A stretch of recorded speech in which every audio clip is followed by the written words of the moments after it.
Alright, so today we're working on a Steris 400 series. This is pretty much exactly the same as the Century. What we're doing today, we're removing the exhaust manifolds for the PM. So, undo this union right here. Disconnect your 3 coils. Just a Phillips screwdriver pulls these off. 9/16 on this line, 9/16 on this line. You can disconnect the bolts from underneath here. They're already removed. See them there. Let's go show you the back. On the back side. So you gotta pull this line off to get to this unit. These are also just 9/16.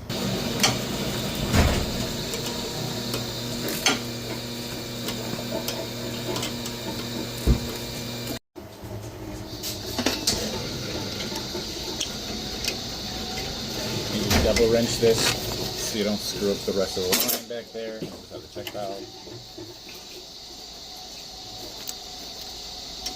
Get these things off, it's a good idea to clean the threads. It'll make putting it on so much easier. Because there's always going to be some kind of crud in there. So just clean up the threads on both ends as best as you can. Alright, let's get this line off here. There we go.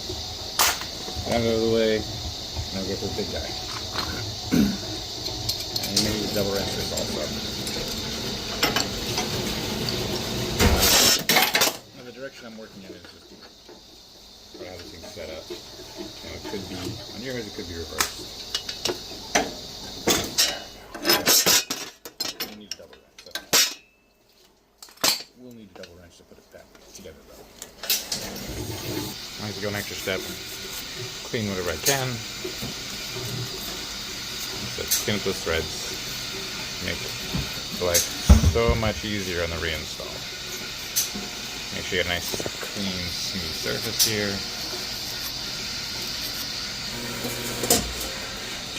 Go. Another 9/16 line. The only reason to leave any of the bolts in on the bottom of the manifold is just where you're disconnecting, so you got something to push against. Okay. Now, you can pull the whole coil off here instead of pulling the power block off if you want. But remember, don't work on this thing live because these are the coils that when they're energized and there's no stem in there, they become unusable. Alright? So once you get those lines connected, you can just pull this whole thing right out. There you go. Might have some water in it. Alright, so now the exhaust manifold is out. This is the only manifold you really got to remove to work on. There's ways to, I think I mentioned before, there's ways to work on it while it's still connected, but frankly you're making it that much harder and you're more likely to run into an issue with it, so that's just stupid. Pull the whole thing. It makes your life so much easier because when you look down in there, you can inspect it, you can clean it, because your ceiling is here, there's no way you're looking down into it to see if there's any debris is falling in. It'll keep your S3 from closing, or your trap from closing, or whatever. This is S40. If you have a single door, you can really just leave this off. Usually when I walk in, these are disconnected, and it's just more of a pain in the ass to even leave it there. Comes in your rebuild kit, so you may as well, because otherwise, what are you going to do with a whole bunch of S40 valves? Right? So there's your S3, there's your S37, there's your chamber trap, there's your check valve 8, 2 more check valves, flow controls. Alright, let's tear into this. I like to crack all these before I pull these off.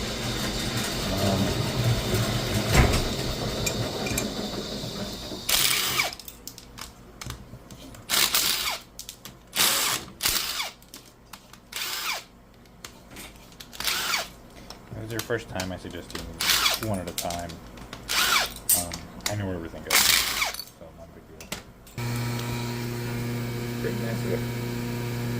So, this is the PM kit for it. Doesn't come with seats, doesn't come with a trap. You gotta order those separately. Why? I don't know. You should always check your traps, make sure they're smooth. There's no burrs or anything kind of cause it to not sit properly. There's your solenoids, and you need to check one and check that 8 out. And just grab them and clean everybody's sides. Drain, chamber trap, little hole here for a Here's the fast bleed or double door option. It's 40. Normally, go through here is your S3.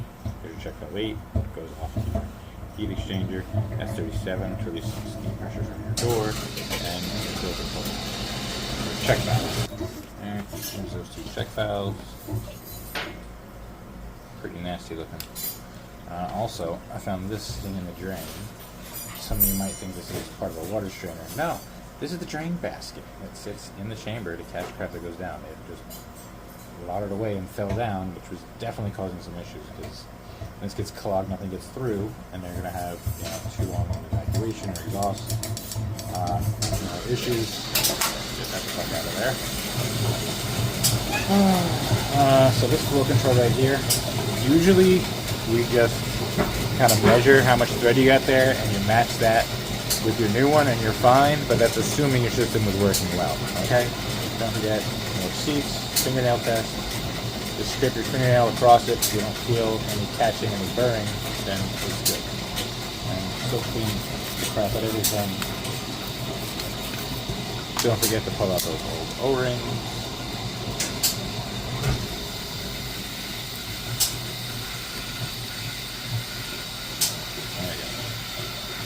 Now we start to reload some shit. Gotta keep your scrap metal in one box, then your trash in the other box. That's gonna work right there. Gotta mention that every one of these was loose. Every solenoid was loose. It was pretty nasty. And it's scary because the manufacturer was taking care of this thing. What I keep finding in New York and New Jersey is, unfortunately, a lot of the Steris techs, lately anyway, seem to suck at their job, man. Otherwise, they'd be still in contracts with them. They're just running the machine and not changing parts or inspecting anything because this is wall-to-wall leaks. Alright, take a trap. There's a cap. It's not part of the PM kit. You replace those, you get to order them separately. There's a kit. Bellows. Put it in there. You're going to put the thread lock. Just do a single drop. Anything more, you need to pitch next year when you got to replace this, or for the next 4 batch you have to replace it. So, single drop or nothing at all. Taking it down with a wrench. So you're going to use seats. Again, the only rebuild kit that comes with seats. Alright. Generally, try to get that started by hand. So you can reach in there, cut threads.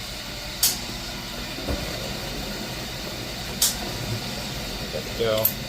And then you put a socket on it. And that's just a little 3/4. Okay.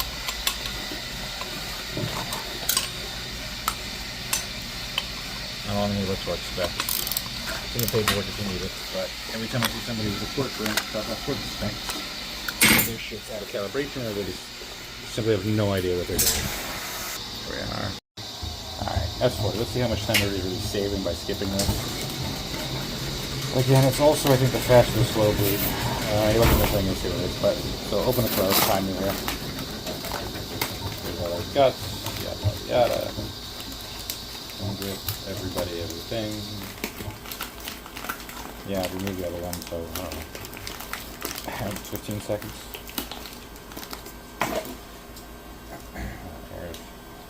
There's the old setup. Spring, this guy,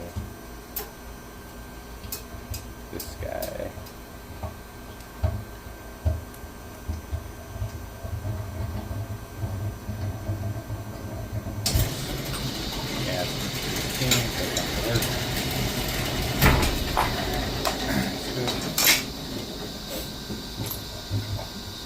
there is good.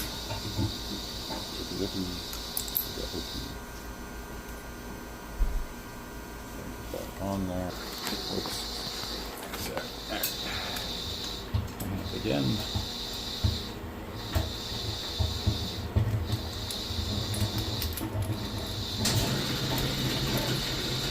That guy.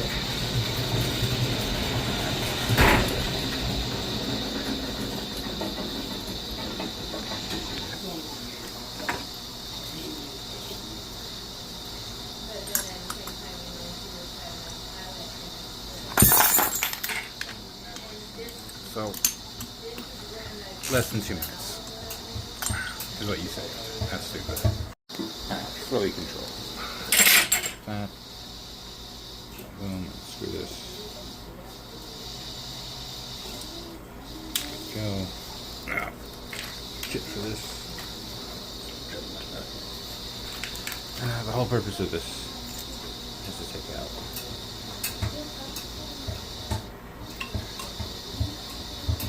this piece that tends to stick.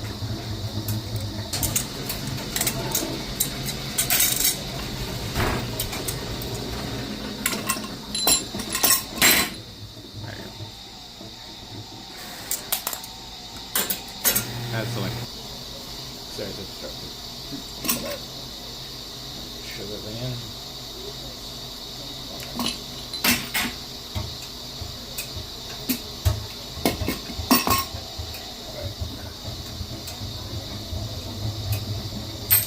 Ready to back those.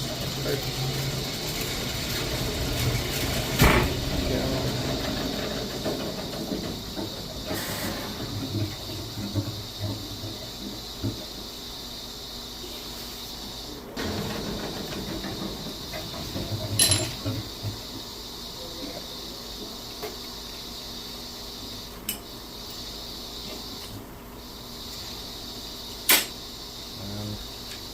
Usually this nut comes so doesn't get adjusted, but I'm going to put this in places where we should be adjusting. Okay, I'll explain that in the video. I'm back in place.